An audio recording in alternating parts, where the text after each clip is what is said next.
नमस्कार, आप देख रहे हैं तेज खबर 24 और आपके साथ मैं हूं। आज खबर रीवा से है, जहां रीवा में अब तक की सबसे बड़ी आरआईसी मीट यानी कि रीजनल इंडस्ट्रियल कॉन्क्लेव आयोजित होने जा रही है।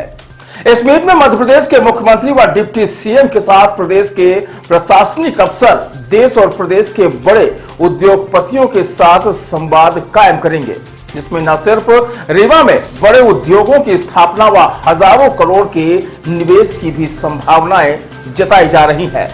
फिलहाल इस मीट में तकरीबन 4000 से अधिक लोगों के शामिल होने की संभावना है, जिसके लिए अब तक 4000 लोगों द्वारा रजिस्ट्रेशन भी कराया जा चुका है और उनके ठहरने और खाने पीने से लेकर तमाम सुविधाओं की व्यवस्थाएं लगभग पूरी कर ली गई है।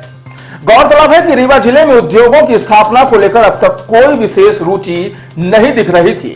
इससे बड़े उद्योगों की स्थापनाओं में भी बाधाएं आ रही थी, लेकिन अब सरकार की पहल से स्थिति में सुधार के आसार नजर आ रहे हैं और अब सरकार की पहल पर ही बड़े बड़े महानगरों की तर्ज पर अब रीवा में भी रीजनल इंडस्ट्रियल कॉन्क्लेव का आयोजन किया जा रहा है। बताया गया कि यह कार्यक्रम 23 अक्टूबर यानी बुधवार की कल सुबह ठीक 9:30 बजे शुरू होगा और शाम करीब 6 बजे तक चलेगा। मुख्यमंत्री डॉक्टर मोहन यादव, उप मुख्यमंत्री जगदीश देवड़ा, राजेंद्र शुक्ला समेत कई अन्य मंत्री इसमें शामिल होंगे। वहीं रीवा में एयरपोर्ट का हाल ही में लोकार्पण होने के बाद अब देश के कई बड़े उद्योगपतियों के भी आने की संभावनाएं बढ़ गई हैं, जिसमें कर्नाटक, तमिलनाडु जैसे राज्यों से कई प्रमुख उद्योगपतियों की भागीदारी तय हो चुकी है। वहीं इस मीट में खासतौर से पतंजलि ग्रुप के बालकृष्ण, डालमिया ग्रुप के पुनीत डालमिया, रिलायंस, हिंडाल्को, गोदरेज कंपनियों के प्रतिनिधि भी इसमें शामिल होंगे।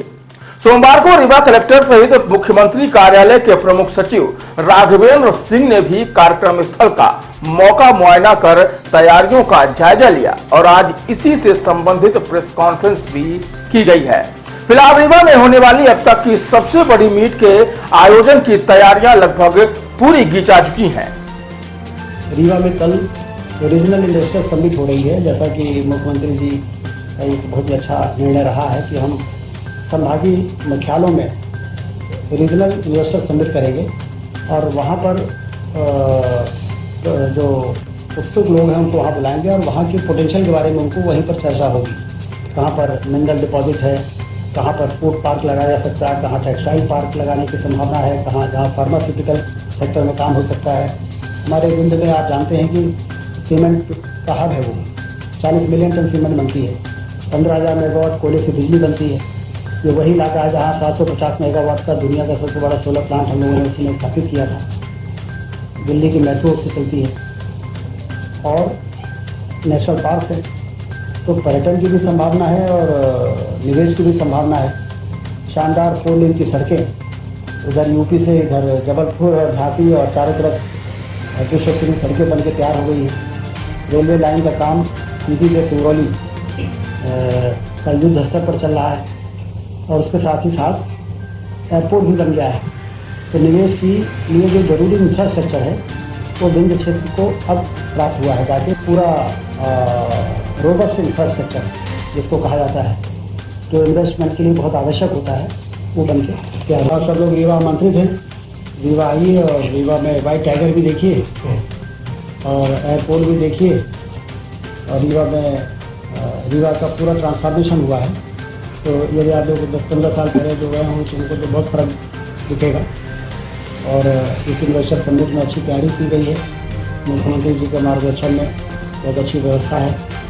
तो वहाँ पर आप लोग पधारें।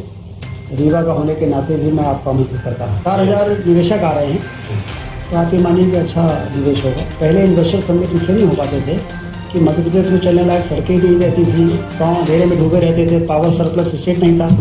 आज हमने सबसे पहले इसको पावर सरप्लस स्टेट बनाया, 4 लेन से सभी संभागीय मुख्यालयों को जोड़ा और सिंचाई के नहरों का जाल बिछाया, आम आदमी की पेड़ कैपेसिटी बढ़ाई, से व्यापार बढ़ाया। तो उसके कारण जब हमने मध्य प्रदेश की मार्केटिंग की तो मध्य प्रदेश के पोटेंशियल के बारे में लोगों को मालूम पड़ा। तो जब ये होने लगा तो आप देखिए बालू आशर ने 7वां प्लांट लगाया है मध्य प्रदेश में ऑटोमोबाइल के इतना बड़ा सेक्टर है। रिन्यूएबल एनर्जी में रीवा में यदि 750 मेगावाट का 4,500 करोड़ के निवेश में सोलर प्लांट लगा, तो ये हमारे जो प्रचार प्रसार है उसी के आधार पर तो लोग यहाँ पर आए। तो सीमेंट और पावर प्लांट हमारे अब रीवा में सीमेंट बनती है, सिगरौली में पावर बनता है, तो वहाँ कोयला इतना है, लाइम स्टोन इतना है, बन रही है। तो खनिज संपदा भी होनी चाहिए और इंफ्रास्ट्रक्चर भी होना चाहिए, और हमारी इंडस्ट्रियल पॉलिसी भी अच्छी होनी चाहिए, सिंगल विंडो सिस्टम होना चाहिए, ईज ऑफ डूइंग बिजनेस जैसा वातावरण होना चाहिए। अब ये इन सब के बाद आपको ध्यान होगा कि इंदौर में ग्लोबल इंडस्ट्री समिट होता था, एक बार खजुराहो में भी हुआ था, लेकिन ये पहली बार ऐसा हो रहा है कि हम संभागीय स्तरों में रीजनल इंडस्ट्री कॉन्क्लेव कर रहे हैं, और इसके इतने अच्छे परिणाम हैं कि रीवा के पोटेंशियल के आधार पर हम रीवा को फोकस करके बात कर रहे हैं, तो लोगों को खींचने में, आकर्षित करने में हमको ज़्यादा आसानी है। और यदि हम बड़े समूह में करते हैं तो उस समय वो आवश्यक था, लेकिन अब मध्य प्रदेश जिस स्थिति में पहुँच चुका है, तो अब ये बहुत प्रासंगिक हो गया है, सामयिक है।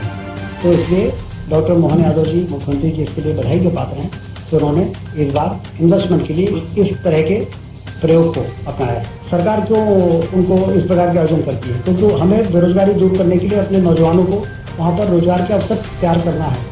तो एक तो रोजगार का अवसर तैयार होता है, सिंचाई का रकबा बढ़ाने से किसान संपन्न होता है, तो व्यापार बढ़ता है, तो उससे रोजगार का अवसर बढ़ता है।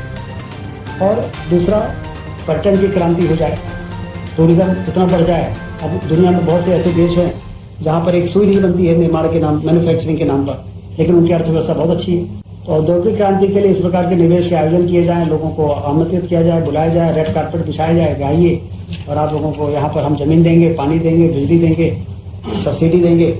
आप हमारे क्यों, इसके पीछे उद्देश्य यही है कि जब वो इंडस्ट्री लगाएंगे तो रोजगार के अवसर तैयार होंगे, तो हमारे यहाँ के लोगों को